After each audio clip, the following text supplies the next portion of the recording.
spaces. I do a space I started last Saturday where I define words, and I just started with name as all. So it was kind of interesting where it came up to, but I've got a whole list of words, and I have Black's Law the Fourth, and I have Bouvier's Third Revision in my personal collection, and I'm taking pictures of the definitions and just posting the pictures, really nothing too much about it unless I zoom in and comment on a part of the definition. It's kind of actually pretty good because you know how they're trying to change definitions of everything. They sure are, yeah. And rewrite everything. So for me, I kind of do it just because I know that in our movement, I hear, and the movement that being against evil and what's going on right now, you know, I've noticed that listening into the spaces, people are using words and they don't know that they have a dual meaning and a dual context. And if they ever get put up like the J6ers did in court or something like that, they won't know these key words that have dual meanings. And so I'm kind of trying to spread the word a little bit just by putting the definitions out there and having a conversation about it. But the last space I had, there was a few people that stopped in. It's just hard to get a space started. That's why when I see people that are my followers or I follow or that I like their point of view, share their space. Yeah, good. Sounds very, very good, very important. I had to do that recently with the word psychiatry and the word psychology, because the newest definitions say it's the study of the mind, and that was not true until recently. And I had to go to a book of etymology, and I think it was around the 70s or 80s they changed it from soul or spirit to mind. In other words, psychiatry and psychology, the study of the soul, right? The essence of what makes us human, not the study of the mind, which is, although human, has nothing to do with our essence particularly. And so, yeah, that's a very important job, is to try and keep track of because there's a certain amount of evolution that occurs organically. And so we expect words to evolve in their meaning and sometimes turn into their exact opposites. That's actually quite frequent. But today, there's a concerted effort, and I think it may be because of the AIs, or the AIs are just another factor, but people really want to get their worldview enshrined, you know, in the vocabulary, and because that changes the world, right? It changes the narrative, which is the world for most people. So that's a very good thing that you're doing. I really think that's great. Yeah, I just added it to my list of definitions. I have a list going to certain people that know definitions and law and stuff like that. And I'm just a student. I've kind of started learning the basics of common law and stuff like that. And I'm just a carpenter. I'm not a lawyer or anything, but I just noticed things like they were reading this, second part of the Restrict Act, basically. I forget what it's called, but they mentioned parens patriae in there. So I looked that up, and that basically is how they take custody over you if you're an idiot or if you don't know. That's why I'm doing it on idiot today, because the thing is they say that you don't know your parents' names. And that's exactly right, because we don't know how to actually do an autograph instead of a signature.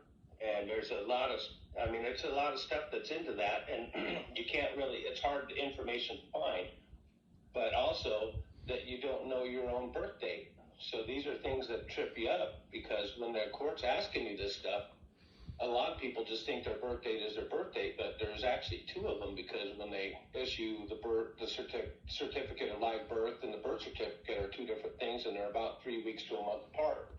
Oh, that's interesting. So, yeah, it's a bunch of trickery. You know what I mean? Yeah, I do know what you mean. Hi, Amber. Hi. Well, I haven't been on for quite a while, and I just wanted to check in and see how you are. Oh, I'm looking out for you, Dr.X. oh, that's very sweet of you. That's very kind. No, I'm doing very well, thank you. Good. I help where I can, and sometimes this modality is the best one for some of the things. And so, how are you? Yeah, good. I mean, I've been doing so much reading up on the. I'm just fascinated by the mind, gut, brain, and how we've got the serotonin is produced 90% in the gut. Yes. I'm just thinking I don't think we're doing, I think psychotherapy needs to be on a deeper level through the emotions, the subconscious. Yeah, I think that medications should be reserved for people who have bona fide Absolutely. Psychiatric illnesses, and otherwise they should just be looked at as symptomatic palliatives. There's a lot of work to be done there too. Yeah, I'm just reading up as much as I can on it, and there's just reams and reams of it all coming out. Well, one thing that should be common knowledge that isn't emphasized enough is that there's at least 150, probably more, probably double or triple that, I'm just guessing, number of neurotransmitters. That's right. Now, the neurotransmitters that we know, we can count on two hands, right? The acetylcholine-based ones and the catecholamine-based ones, and then little variations on that. But that leaves out the lion's share of neurotransmitters and hormonal peptides and things like that. So, yeah, that's going to be a very rapidly moving field, because now with the AIs with protein folding, we can do much more. Sorry for talking. The ICF are actually some of the founding members. I'm on the beta test with them, where they are pushing some of us to get to. I'm a master coach, but the ICF is a much higher level. I'm not a master coach of the ICF. I'm a PCC, so I'm below that. And it is getting into the subconscious. So they're working, so they're training a group of us to work on by energy fields to try and get into the subconscious. And they believe that is the only way, because AI is going to take over the field. And this is... What field? I'm sorry, what field? Yeah. AI will take over the basic coaching. Oh, basic coaching? Yeah, very basic coaching. People Supportive stuff. Yeah, but you can get that now, right? Just sign up for a platitude a day or whatever. Yeah, but the only thing it will never be able to do is get to the subconscious. Well, we hope. if there's any questions about the unconscious, I'd be happy to answer those if anybody has any questions about that. But it's a tricky construct, and I'll explain that if anybody's interested. Yeah, I'm really interested. How do you think the AI will be able to take over, psychotherapy coaching, where I'm talking about a very high level where we're trained to work with the subconscious? Well, I think there's a more foundational question, which is, will an AI be able to elicit the human emotions of fondness and loyalty and establish a connection with a human being where the human being is unable to or unwilling to consider the possibility that what they're interacting with is not alive. And so once there is that kind of emotional bonding, then yes, of course, the AI can do all kinds of things for good and for ill. So the answer to that would be, I'm afraid so, at least at the, as you described, the lower levels, the foundational levels, I should say. So there's a real risk of that. Fingers crossed, Well, no, we don't have to cross our fingers. We don't have to cross our fingers. We can become actively involved in setting up some of the parameters under which these AIs will be allowed to operate. And we can be alert to the potential harms done. Many of them are foreseeable. And so I think crossing fingers is when you run out of other things to do, and there's so much other work that needs to be done. Yeah. I'm just finding the training is totally different to regular coaching training, at that high level. Well, the unconscious, do you have any questions about the unconscious by any chance? any ideas on how to master? I mean, they're telling us it is about emptying our minds. First thing is make sure we've got an empty mind and feel the energy flow between us. And it's getting to that stage first. Well, an empty mind is kind of tricky because we're all conditioned, right? We're very deeply conditioned, each one of us in different ways, and most of us in similar ways. So an empty mind is easy to say, but not easy to do. No, this is what they're training us to do. So if, just out of curiosity, if they're saying you should have an empty mind, how do they deal with the unconscious in that case? How can you have an empty mind if there's an unconscious? Well, they believe that if we have an empty mind as coaches, we'll be able to connect to the clients at a much easier level and higher level within their subconscious. But is that what they need? Well, and also it's the language, using the right language so that it's a future here and now. And it's moving from, the now and the future. It's bouncing between with the language. I mean, I only started learning this in January, and it's a long journey because it's 2,500 hours worth of coaching we have to do.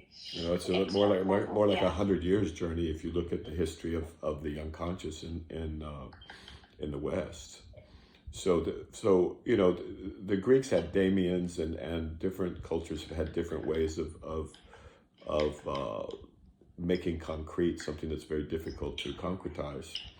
But at the turn of the 20th century, Sigmund Freud went completely gangbusters and created this whole construct of the unconscious, which had hydraulic properties and created pressures and this and that and neuroses and this and that. And the wonderful thing about what Freud did was his book called The Interpretation of Dreams, which I strongly recommend to anybody. I think I may have. It won my Kindle. It won the Goethe Prize for Literature.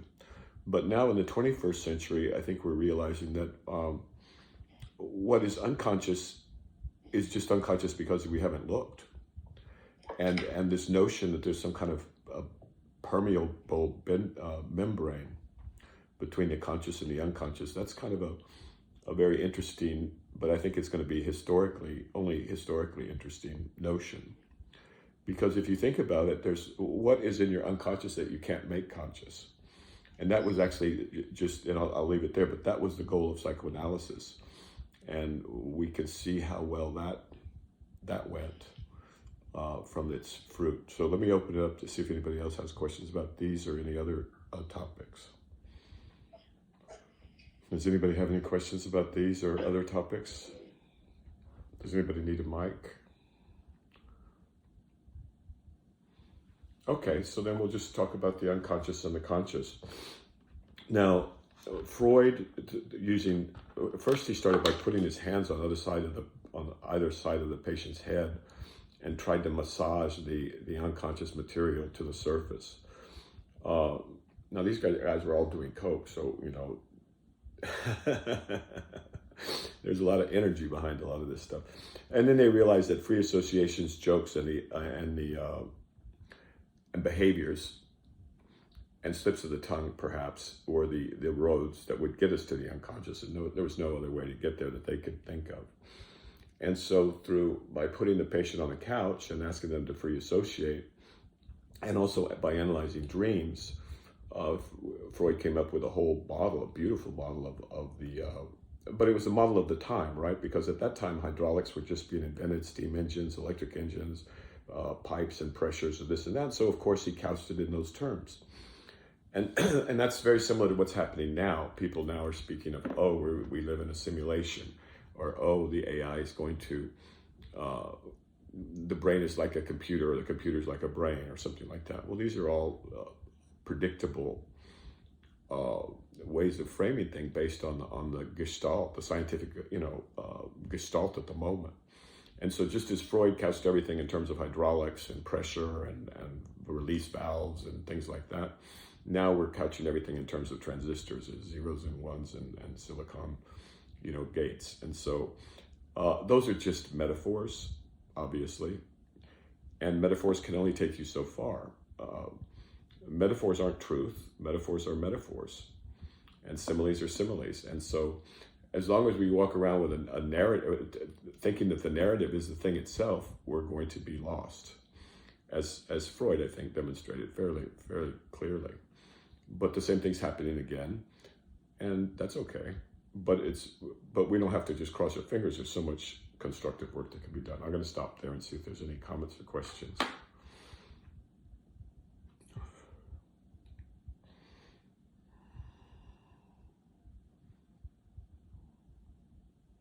Yeah, a lot of this AI stuff is way over my head. I've got it filled up with all sorts of stuff. But it's definitely interesting to learn. That's one of the reasons why I like to put the definitions on, because it kind of creates them. Instead of just putting gibberish on my timeline, if there is AI looking at the timeline, if you just put facts and citations and stuff that's kind of unbiased but true, maybe it would be able to learn a little bit. I was wondering what people might think about that. Well, I think it's a terrific idea. And I think it's really important because, unless you follow this stuff along for years, there's no way you can understand what's happening or know what's happening. Even if you do follow it for years, like the whole field in AI, everybody was surprised by this, the remarkable robustness of these neural nets, these large language models. And so everybody was caught off guard. Most people thought we wouldn't be looking at this for another 10, 20 years, but here we are. And so I think it's really important to know the difference between AI, AGI, and then ASI, which is the real concern, and people don't use that term anymore. So let me reintroduce it. I believe it was first used by Nick Bostrom in his beautiful book called, I think it's called Superintelligence. But it was the first, very clear-cut contemporary warning that we're up against something really unique or new. And so in Superintelligence, he basically postulates many things, but one of them is the emergence of an AGI, an artificial general intelligence, kind of to rule them all, or one or two of these. And these would be inconceivably intelligent, right? So even with an AGI, which is not an ASI, an artificial superintelligence, an artificial general intelligence, some people predict that within, say, 5 years or so, that an AI or less, an AI will be able to do all of the functions of a Fortune 500 company. And so if you think of a company like, say, Airbnb or rental car companies, for example, Hertz or some other, or just think of whatever company you like. And imagine if an AI just did it all. And I think that's what we'll be looking at fairly soon, because they don't need to rest and they don't forget things, and they don't forget. And they're becoming more and more cost effective or cost efficient. So ASI is something to keep in mind. And I think a lot of the debate we're having now about, AI is going to kill us all, or AI is not going to kill us all, or AGI, this and that. The people are talking like they do with consciousness, that they're using two definitions of what they mean by AGI or ASI. So that's why it's really important to get these definitions out there and make sure that people are talking about the same thing, because you can literally spend half a century debating something and people are using different words. That was Wittgenstein's whole point, in his Tractatus, was that what philosophers do is they just get confuse themselves with the words, and then they debate the meanings of the words, or they get confused around those meanings. And so I don't want to belabor it too much, and I've oversimplified Wittgenstein quite a bit, but so there's that. Other questions or comments or concerns? Could you explain ASI then, please? Okay, so ASI would be like ASI, which stands for Artificial Superintelligence, was described by Nick Bostrom in his book. I think it was about probably 10 years ago, maybe 8 years ago. And this is a very seminal book. And what it describes is an AGI that's gone on steroids, basically. So there's nothing in principle different about the ASI, except perhaps the ASI will have its own motives. It will have its own agenda. It'll have its own priorities. It'll have its own goals. And so that, of course, is worrisome because we may or may not, I suspect that we will be part of the world that's coming with these other intelligences. But I think that one of the, it's a gradation, right? It's a spectrum, but at the ASI end of it, you have a self-motivated, self-perpetuating, not particularly confined to the planet Earth. And so with an ASI, we've lost, not only is it not infinitely, but close to infinitely more intelligent than we are. It's got access to whatever power it wants and whatever raw materials it wants. And it's got its own mind and its own, like I said, ambitions, motivations. And so that would be dangerous, right? And I don't think anybody would disagree with that. But because of the language issue, we devolve into, not even really discussing anything. Does that help for ASI? It's like it's like a AGI on steroids. Yeah, it does. Thank you. I hadn't heard of those terms, so thank you. Yeah, that's important. ASI is important, and what they mean by artificial general intelligence is that it just has more than one. It has multiple capacities, right? So it can do math, and it can write poems, it can write letters, and it can, understand or summarize novels. So that's all that the G refers to in artificial general intelligence. It can do more than one thing. So we're already there.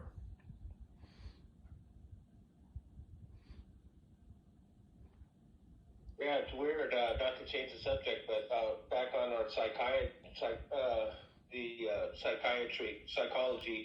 definition, I just opened up my Bovier's and I couldn't find it in there.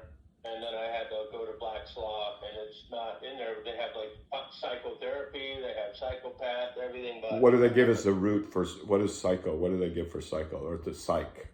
I'll share it real quick. Yeah.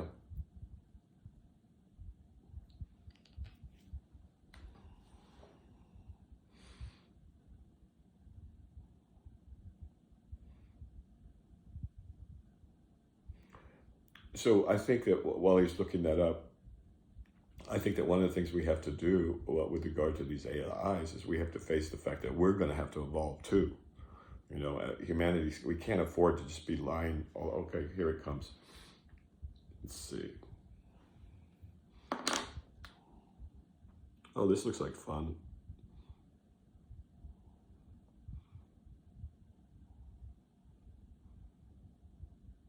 They don't give the root. They don't give the root here.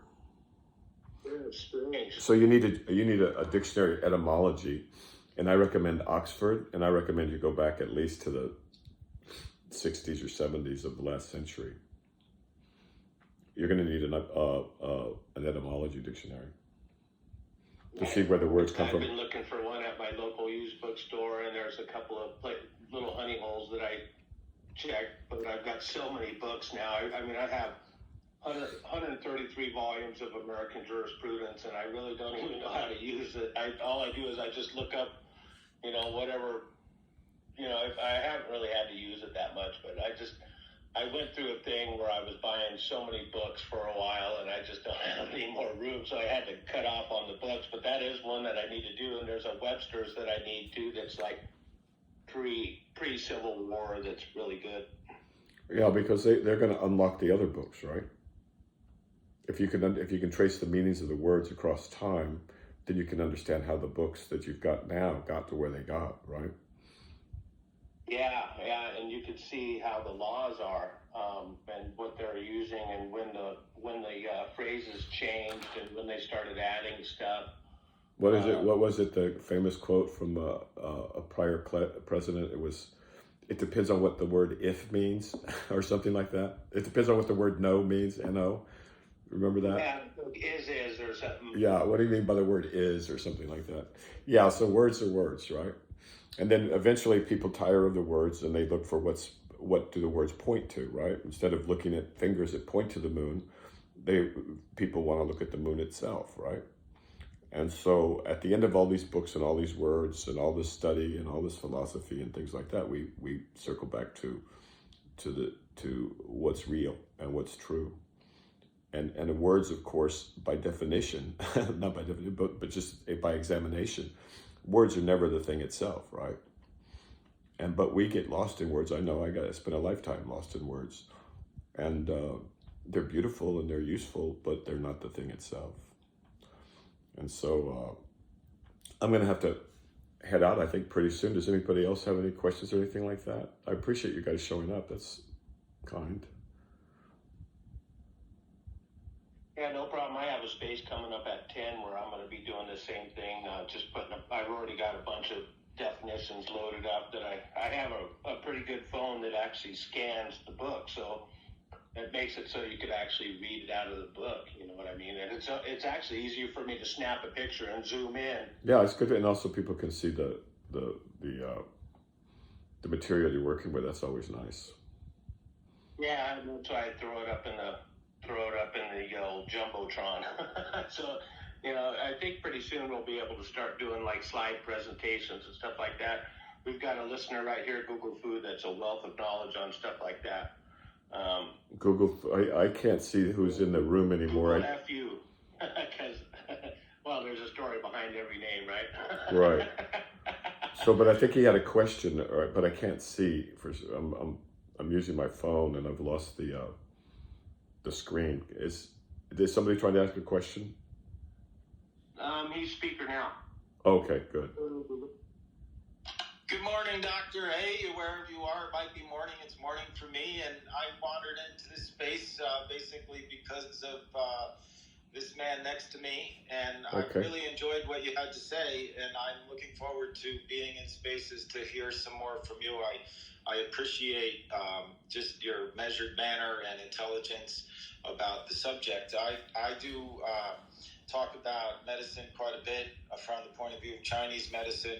And I heard you were leaving. I'm about out of juice, and I'm going to jump on a traco for the day. But I wanted to just make a comment about Freud and the fact that, and this was pointed out by Dr. Bregan, who I'm sure you know, that Freud was actually listening to people talk about their sexual fantasies, but much of that fantasy was probably actual descriptions. However, his theories and his professional reputation weren't going to do well if he exposed all the pedophilia and incest, so he changed a lot of that, or basically buried all of that and created whole theories. And that wasn't the only way we could split up the psyche, and the coke and the sex and the denial of the relationship inappropriateness really put the modern day psychology into a strange place. And now words have entered into the language like ego and these id and superego and all this stuff. And that is a way we can talk about it. We can use that language, but like you said, we could argue about that language and never talk about the thing that's the subject that we tend to talk about. And in Chinese medicine, of course, they're also human beings, but there's no such thing as this ego and superego and unconscious. It's divided differently. So I just thought I'd introduce myself and say how much I appreciated what I've heard, and I'll put my mic down and hear your response. Well, thank you very much for the kind words. Let me just speak to the Freud, although you're absolutely right about in Asian traditions that the dividing it up by conscious, unconscious is not the way it goes. But with Freud and the sexual issues, I think it is important for people to know that Freud was confronted with the difficult reality of his young female patients reporting quite frequently all kinds of molestations at the hands of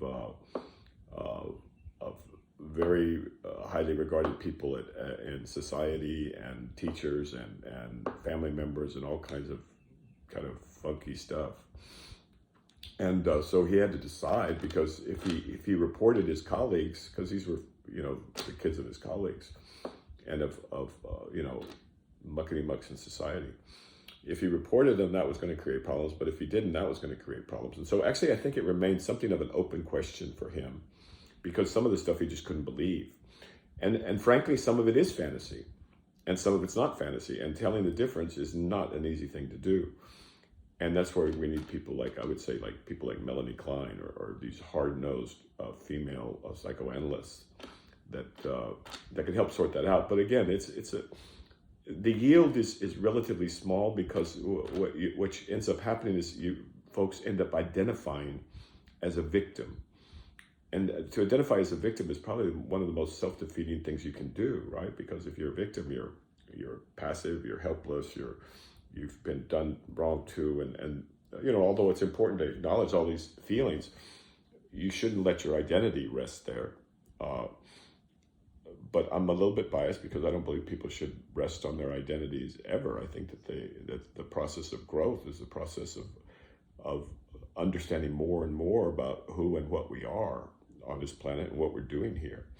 And so, but different strokes for different folks, and different people at different levels.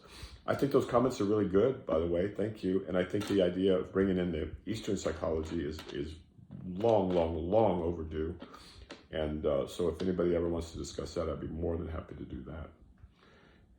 Anything else before we... Thank you for the great questions, you guys. Anything else before we wind up? People got places to go. Is there anybody here? Can I just say thank you? Oh, sure. No, it's my pleasure. I'll be around more.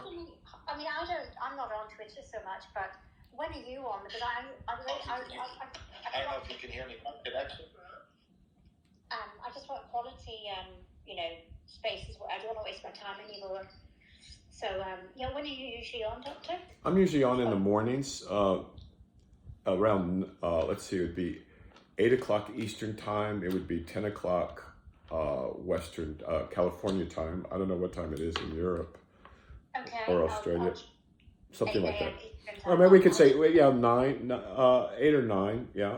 Okay, I'll keep a lookout.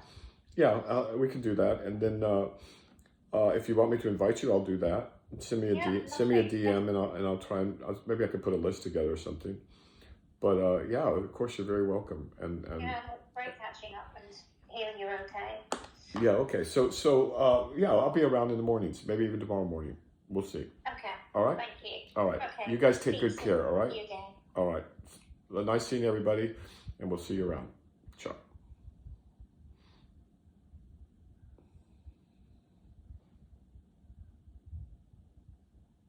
You want to add something?